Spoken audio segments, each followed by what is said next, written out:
இந்த வீடியோவில் நம்ம என்ன பார்க்க போகிறோம்னா, நம்ம லைஃப்லேயே ஒரு முக்கியமான திங்ஸ் வந்து டிசிஷன் மேக்கிங். அதை பற்றி தான் இந்த வீடியோவில் பார்க்குறோம். எத்தனை பேர் இங்கே வந்து சுயமாக டிசிஷன் மேக்கிங் செய்கிறீங்கன்னு சொல்லுங்கள். அந்த டிசிஷன் மேக்கிங் தான் நம்மளோட லைஃபோட அடுத்தடுத்த கட்டத்துக்கு என்னை பொறுத்த வரைக்கும் கூட்டிகிட்டு போகும்.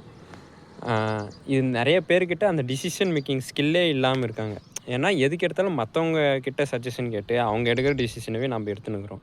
மற்றவங்க கிட்ட சஜஷன் கேளுங்க, ஆனால் டிசிஷனை நீங்கள் மட்டும் எடுங்க. எத்தனை பேர் வேணாலும் சஜஸ்ட் பண்ணுவாங்க. எல்லாமே அவங்கவுங்க பாயிண்ட் ஆஃப் வியூவில் தான் சஜஷன் பண்ணுவாங்க. யாருமே வந்து உங்களுக்கு எது தேவைன்றதை கேட்டு யாருமே டிசிஷன் சொல்ல மாட்டாங்க. ஆனால் உங்களுக்கு என்ன தேவைன்றது உங்களுக்கு மட்டும்தான் தெரியும். அதனால தான் சொல்கிறேன், எல்லாருக்கிட்டையும் சஜஷன் கூட கேளுங்க. கேட்காம கூட இருக்காதீங்க, வேணால் கேட்டு பாருங்கள். ஆனால் டிசிஷனை நீங்கள் மட்டுமே எடுங்க. அது வந்து உங்களை வந்து அடுத்த லைஃபுக்கு, அதாவது லைஃபோட அடுத்த கட்டத்துக்கு கொண்டு போகும். அதுதான் கரெக்டான ஒரு வழியும் கூட. இதுக்கு மேலே வந்து சின்ன சின்ன விஷயத்துலேருந்து நீங்களே டிசிஷன் எடுங்க. என்ன கலர் ட்ரெஸ்ஸு போடலாம், இன்றைக்கி என்ன சாப்பிட்லாம், இந்த மாதிரி எல்லாத்துலேயுமே சின்ன சின்ன விஷயமா இருந்தாலுமே நீங்களே டிசிஷன் எடுத்து பழங்க. இந்த மாதிரி செஞ்சு பாருங்கள். அடுத்த வீடியோவில் பார்ப்போம்.